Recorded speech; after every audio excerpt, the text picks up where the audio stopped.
Selamat sore Tribuners, kembali bersama saya Rizal Kusuma di program acara Tribun Justisia. Sekarang saya telah bersama Franciscus Marcelino Talokon. Bung Franciscus ini adalah dia adalah ketua AJI Manado, Aliansi Jurnalis Independen. Bagaimana kabarnya, Bung? Baik saja. Ya. Sebelum ke Tribun, kesibukannya apa hari ini? Saya seorang jurnalis, jadi Iya. ada liputan sedikit lah. Oh ya. Oke, Tribuner, sebelum kita lanjut, saya akan memperkenalkan dulu siapa Bung Franciscus ini. Selain Ketua AJI, dia saat ini adalah Wakil Ketua 1 Pemuda Katolik Sulut. Terus dia juga adalah Ketua Serikat Pekerja Lintas Media di Sulut saat ini. Terus sebelumnya Bung Frans ini pernah menjabat sebagai Ketua PMKRI Tomohon 2002 sampai 2006. Kemudian Ketua Pemuda Katolik Tomohon dari 2010 sampai 2016. Oke, Tribuners. Topik yang kita usung pada acara kali ini adalah AJI dan advokasi terhadap jurnalis. Jadi kita akan membicarakan bagaimana sejauh mana AJI melakukan advokasi terhadap jurnalis yang mungkin ada sedikit masalah dalam peliputan ya. Baik, selamat sore Tribuners. Sebenarnya bicara AJI advokasi itu sangat berkaitan sekali. Ya.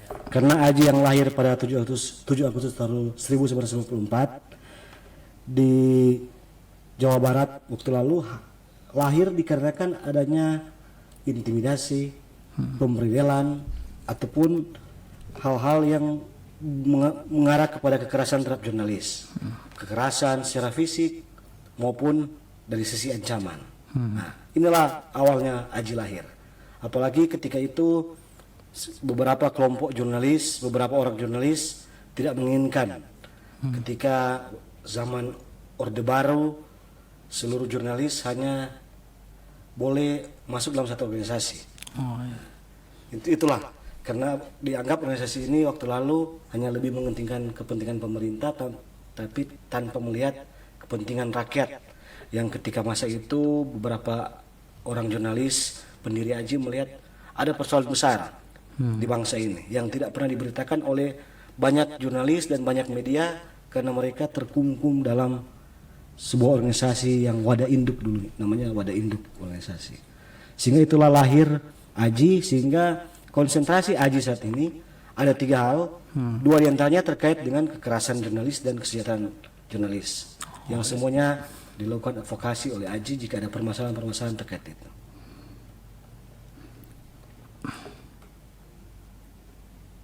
Kalau dibandingkan dengan Orde Baru kan, Bung, tentu saja kan segala hal itu harus persetujuan pemerintah kan zaman Orde Baru. Nah, kalau dibandingkan dengan pemerintah Orde Baru dan saat ini, apakah kekerasan terhadap pers sejauh ini sudah di tahap apa di Indonesia? Apakah di masa saat ini? Tentunya dibandingkan Orde Baru dengan hadirnya Undang-Undang 40 tahun 99 tentang pers akan lebih baik lagi dibandingkan sebelumnya. Namun persoalan kekerasan jurnalis dalam saat ini memang sudah berbeda jauh dengan yang sebelum-sebelumnya.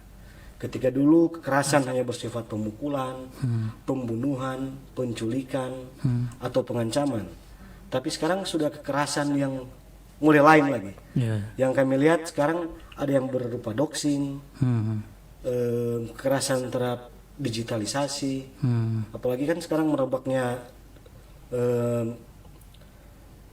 media-media online yang membuat pemerintah akan lebih mudah untuk mengontrol lewat Dinas Infokom, Kementerian Informasi Komunikasi.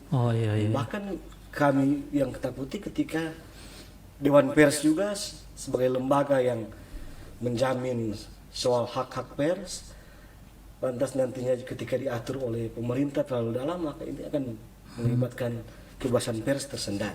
Seperti itu. Apakah advokasi terhadap para wartawan ini hanya para wartawan yang ada di dalam AJI saja, sebatas yang ada di dalam AJI, atau juga wartawan-wartawan yang tidak punya organisasi? Kalau AJI sendiri terbuka. Kalau untuk advokasi jika terkait kekerasan atau kebebasan pers terbuka, siapa saja kami bisa advokasi, asalkan si korban atau si orang itu siap untuk kami advokasi. Dalam arti kami advokasi sampai tuntas.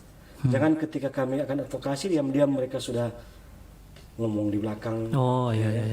Istilahnya kalau orang Manado bilang sudah 86 lah. Oh ya. Ini kan kalau melihat fenomena kasus-kasus seperti ini bahwa ternyata ada kekerasan terhadap jurnalis kan. Apakah apakah organisasi pers, organisasi untuk jurnalis itu penting tidak ya untuk para wartawan menurut Anda? Kalau bagi kami sangat penting sekali lah. Ya. Karena ini wadah untuk kita melindungi diri kita. Bagi kita kan kerja sebagai jurnalis risikonya cukup besar. Iya. Pengancaman, risiko penganiayaan. Apalagi kita akan berhadapan dengan orang-orang yang punya kepentingan besar nantinya. Ketika kita menyuarakan suara masyarakat yang tidak sepakat dengan apa yang mereka inginkan, pasti itu akan ada potensi ancaman. Oh ya. Sejauh ini apakah kekerasan terhadap jurnalis khususnya di Sulawesi Utara itu ada banyak laporan atau bagaimana, Bang? Kalau Untuk tahun saat ini? 2021 ini belum ada. Oh. Tapi kami tahu ada beberapa kasus yang terjadi. Misalkan penghalangan untuk melakukan peliputan, mengambil gambar, itu bagian dari kekerasan jurnalis. Ini teman-teman yang jurnalis banyak yang belum terlalu paham apa itu kekerasan jurnalis. Karena mereka hanya berpikir ketika kita dipukul itulah bagian dari kekerasan. Sebenarnya kita dihalangi juga itu bagian dari kekerasan. Bagian dari kekerasan. Namun beberapa yang kami dapat informasi cuma tidak melapor kepada kami. Namun ada pula yang melapor tapi setelah kami pelajari ternyata itu bukan bagian dari kekerasan jurnalis.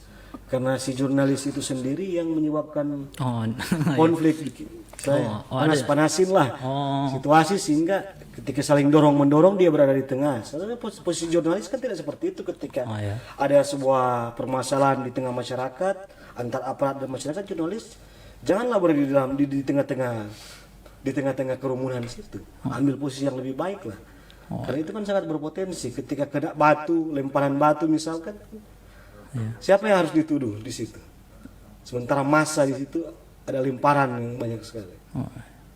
Itulah teman-teman kira-kira harus paham lah supaya terhindar dari bentuk kekerasan. Kalau kita lihat kan sekarang ini banyak para jurnalis yang pada akhirnya dilaporkan ke polisi itu karena atas tuduhan pencemaran nama baik. Itu bagaimana itu? Inilah salah satu hal yang perlu juga teman-teman hati-hati. Karena ini apalagi terkait dengan undang-undang ITE yang sekarang ini sudah sangat rawan ini bagi jurnalis.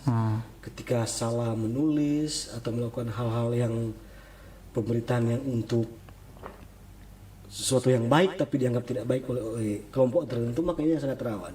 Sehingga saya selaku Ketua AJI Manado terus mengingatkan kepada anggota AJI untuk tetaplah patuh terhadap etik jurnalistik. Karena Dewan Pers telah mengeluarkan 11 pasal kode etik. AJI 21 pasal. Bahkan dibungkus lagi dalam 51 pasal kode perilaku. Jadi saya pikir itu sudah cukup membentengi kita untuk menghindari kekerasan, undang-undang ITE yang bisa mengancam kepada kita. Bisa dikatakan kita dituduh sebagai menyebarkan hoax dan sebagainya. Apakah Anda tidak melihat semacam produk-produk undang-undang itu semacam pengekangan terhadap kebebasan terhadap kebebasan pers itu sendiri? Itu memang sangat mengekang. Itulah bentuk yang terbaru sekarang kan seperti itu. Bentuk pengekangan terhadap kebebasan pers sudah seperti itu lagi. Dan bahkan kami AJIS Indonesia sangat konsen saat ini dengan soal masalah undang-undang ITE ini. Upaya-upaya yang terus kami lakukan di Jakarta maupun terus mengingatkan kepada teman-teman di daerah selalu dilakukan untuk bagaimana jurnalis memang benar-benar terlindungi tapi tidak dikekang. Oh iya, iya. Tapi tentunya teman-teman jurnalis juga harus paham soal Iya, kebebasan pers itu. Kadang-kala kan teman-teman tidak terlalu paham apa itu kebebasan pers. Ayo. Berpikir pers bebas sebebas-bebasnya, tidak seperti itu. Karena pers kan bukan dewa dari sejarah. Iya, iya. Bukan apa ya, dewa lah. Iya, iya, iya. Mau-maunya saya pers, tidak lah. Kalau memang Anda memang melakukan kesalahan di luar prosedur jurnalistik, ya mengakulah. Iya. Terus Bung, ada beberapa kasus yang menjadi perdebatan ya di kalangan para wartawan dan ada beberapa yang karya-karya jurnalis itu yang diperdebatkan apakah itu termasuk karya jurnalis atau bukan. Sebenarnya untuk seperti ini Bang, sejauh apa sih sebuah karya itu bisa disebut karya jurnalistik? Tentunya sebuah karya jurnalistik itu kan, apa yang teman-teman wartawan pasti sudah tahu. Ya, ya. Apa syarat sebuah karya jurnalistik? Soal 5W 1H itu pasti ada. Ya. Itu yang utama. Dan tentunya marilah kita membuat berita sesuai dengan fakta yang ada. Ya, ya. Jangan kita membesar-besarkan. Jangan kita membuat opini di masyarakat yang tidak demi mengejar. Kalau sekarang kan lagi top media digital online. Jangan kita hanya mengejar klik, tapi kita mengesampingkan kode etik. Oh iya. Kode etik lah menjadi hal yang utama bagi seorang jurnalis. Ya, itu yang intinya itu ya. Ya. Nah, jadi selama si jurnalis ini tetap berpegang kepada kode etik, dia tetap akan. Ya, saya yakin. Karena apalagi karya jurnalistik kita kan nantinya akan dikonsumsi oleh publik. Tanggung jawab kita kepada publik, bukan kepada siapa-siapa, pada publik. Ketika kita menyebarkan berita bohong, publik dia akan menilai kita sendiri. Oh iya. Bukan saja medianya, tapi jurnalisnya sendiri akan dinilai. Oh iya. Terus Bang, kan kalau misalnya ada beberapa kasus dari para yang jurnalis ini, apakah itu termasuk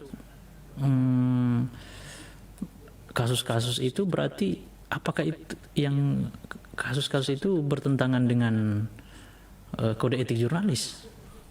Kalau yang kami dapat info terakhir, kami bisa pastikan itu sudah melanggar kode etik. Ada tindakan melanggar kode etik dari jurnalis, sehingga terjadi sedikit kericuan lah. Sehingga kami tidak mengambil sikap terkait dengan itu. Biasanya kalau sudah hal begitu kami langsung hubungi korban, bagaimana, minta tanya siap didampingi atau tidak sampai selesai. Kalau siap, oke. Tapi ini mereka ada sudah upaya-upaya, tapi kami terus menjelaskan bahwa ini persoalan ini bukan masuk dalam kategori tindakan kekerasan terhadap jurnalis. Karena si jurnalis itu melakukan aksi memanas-manasi terhadap aparat dan masyarakat sehingga terjadi konflik, dan ketika didorong dia merasa dia jadi korban kekerasan. Oh iya, ada juga yang seperti itu ya. Terus Bang, kalau bagaimana Anda melihat kebebasan pers di Indonesia hari ini, khususnya di Sulawesi Utara? Kalau saya bisa menilai masih 50-50 kalau di Sulawesi Utara. Ya. Karena kalau bicara kekerasan secara fisik, memang belum ada hal yang menonjol di Sulawesi Utara. Kalau yang terakhir kan kami duga terkait pemberitaan seorang anggota AJI dibunuh. Itu Bung Rio. Rio Nonguto apa itu? Tahun berapa itu, sudah lupa berapa tahun lalu. Tapi kalau sekarang kalau melihat kebebasan pers saja di Sulawesi Utara masih belum. Karena perusahaan pers dan medianya masih diancam bukan dengan kekerasan, tapi diancam dengan advertorial dan iklan. Ini kan ketika wartawan membuat berita hal-hal yang sangat dianggap risih oleh kelompok atau pemerintah atau kelompok tertentu, pasti si jurnalis itu atau perusahaan itu, kamu itu sudah mencoba-coba ganggu saya, itu kamu pasti tidak dapat iklan advertorial. Jadi ini bentuk dari pengekangan terhadap kebebasan pers sebenarnya. Seharusnya bicara soal advertorial, iklan itu kan itu urusan bisnis. Dalam arti kita memberikan porsi, memberikan tempat tersendiri untuk berita-berita atau iklan-iklan dari pemerintah, tapi bukan menutupi menutupi hak publik untuk mengetahui informasi yang sebenarnya. Bukan seperti itu. Jadi tentunya teman-teman di perusahaan pers harus paham juga dengan hal ini. Oh, jadi iklan-iklan ya, berita tetap harus jalan ya. Gitu. Bung, terus bagaimana Bung, sejauh apa Aji turut melakukan advokasi terhadap jurnalis? Walaupun sekarang belum ada, tapi kami sudah barusan selesai. Kami coba membentengi beberapa teman jurnalis yang ada di Belangong Raya, karena kami melihat faktor jarak. Baru daerah Belangong Raya sana sangat berpotensi terjadi kekerasan terhadap jurnalis, apalagi di sana ada wilayah-wilayah tambang. Oh iya. Sehingga kami melakukan sekolah paralegal di sana. Sekolah paralegal khusus jurnalis. Tujuan kami untuk membentengi pada teman-teman jurnalis supaya mereka paham lah apa yang harus mereka lakukan, apa yang tidak boleh mereka lakukan, dan jika terjadi kekerasan apa yang harus mereka bertindak nantinya, hal apa yang harus mereka persiapkan sambil menunggu tim yang dari Manado tiba. Jadi sejauh ini baru kita membentengi dan melakukan terus sosialisasi terkait MOU antara Dewan Pers, Polri, dan Dewan Pers dengan Kejaksaan Tinggi, Kejaksaan. Jadi kami terus sosialisasi terkait itu, sehingga dengan harapan kekerasan jurnalis di Sulawesi Utara akan makin hilang dan pers di Sulawesi Utara makin bebas. Tapi bebas sesuai aturan, bukan bebas enaknya. Terkait itu Bang yang mengatakan tadi kan, sejauh ini ada tidak laporan-laporan atau informasi-informasi bahwa wartawan mendapat ancaman di lokasi peliputan di tempat-tempat yang sudah ada. Kami sudah pernah dapat laporan penghalangan, pengancaman untuk tidak meliput. Tapi itulah yang jadi persoalan. Ketika kami tanyakan kembali kepada teman-teman untuk didampingi, itu teman-teman kadang-kala sudah berpikir sudah tidak, biarlah, sudah damai lah kata mereka. Kalau kami kan sudah jelaskan, kalau kami akan dampingi untuk proses advokasi, tidak ada istilah kata damai, kita akan maju terus sampai proses selesai di pengadilan, putusan hukum, bukan setengah-setengah lah. Kalau mau maju lagi. Apalagi kan kami sudah membentuk LBH Pers untuk bisa bekerja sama dengan Aji di bidang advokasi dan mendampingi Aji ketika nantinya ada persoalan-persoalan kekerasan, persoalan hukum dengan jurnalis. Ke depan 2021 kami targetkan terkait dengan kesejahteraan jurnalis. 2022 salah. Terkait kesejahteraan jurnalis, karena memang itu juga salah satu persoalan di Sulawesi Utara ya. Jadi kan ada jadi bagaimana itu Bang, kalau kan di Sulawesi Utara kan kondisi para jurnalis itu dari sisi dari itu masih bermasalah ya Mas? Iya, memang itulah salah satu pemicu kenapa terjadi kekerasan terhadap jurnalis, karena yang kami tahu sekitar 85-90% lah jurnalis di Sulawesi Utara tidak digaji. Wah, itu sangat tidak digaji. Nah, ini kami coba mendorong beberapa teman jurnalis yang digaji. Bagaimana kalau kita menunggu saja sampai Natal tahun baru ini? Kan ini kan perusahaan pers wajib memberikan THR. Nah, jika ada perusahaan pers yang tidak memberikan THR kepada jurnalis terlebih, kita duluan lah dari anggota AJI. Mari kita bersama-sama LBH, kita dorong masalah ini ke Dinas Tenaga Kerja. Dinas Tenaga Kerja untuk bisa menindaklanjuti persoalan ini dan bisa mengambil sikap atau memberikan sanksi terhadap perusahaan pers itu, supaya tidak semena-mena membiarkan jurnalisnya dalam soal kesejahteraan, apalagi ini menjelang hari raya. Menjelang hari raya. Wajib kan 14 hari sih. Benar Bang. Oke Bang, mungkin ada lagi tambahan Bang? Yang sekarang kami juga lakukan, bagaimana kita mendorong bagaimana supaya kita jauh dari undang-undang ITE, persoalan ITE, kita dari persoalan kekerasan, dari persoalan kebebasan. Aji sekarang mendorong soal jurnalisme data, open data. Bagaimana kita membuat open data lewat jurnalisme digital. Bagaimana kita mencari berita, mencari data lewat sistem digitalisasi. Memang itu butuh proses, butuh waktu.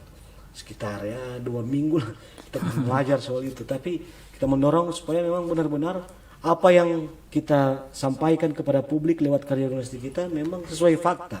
Oh ya. Sesuai fakta, bukan opini atau hanya ingin mencari kehebohan seperti hoax lah begitu.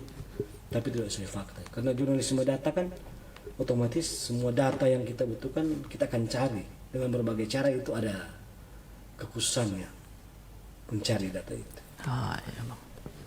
Oke bang, mungkin ada pesan khusus untuk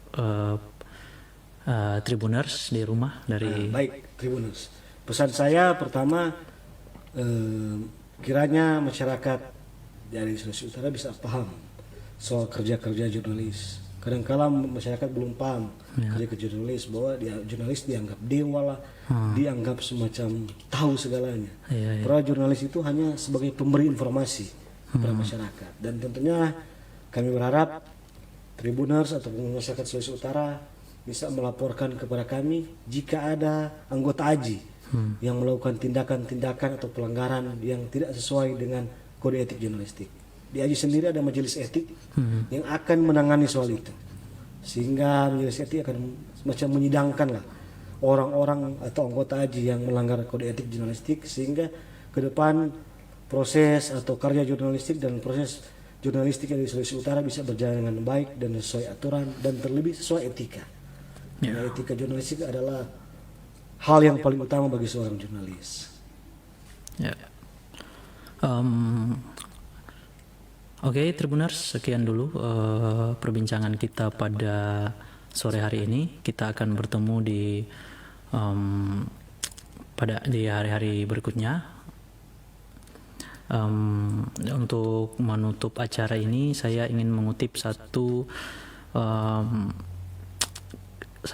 kalimat yang sangat terkenal di kalangan jurnalis, yaitu tugas seorang jurnalis adalah menghadirkan berita, menjadi mata bagi nurani manusia. Sekian, terima kasih. Selamat sore.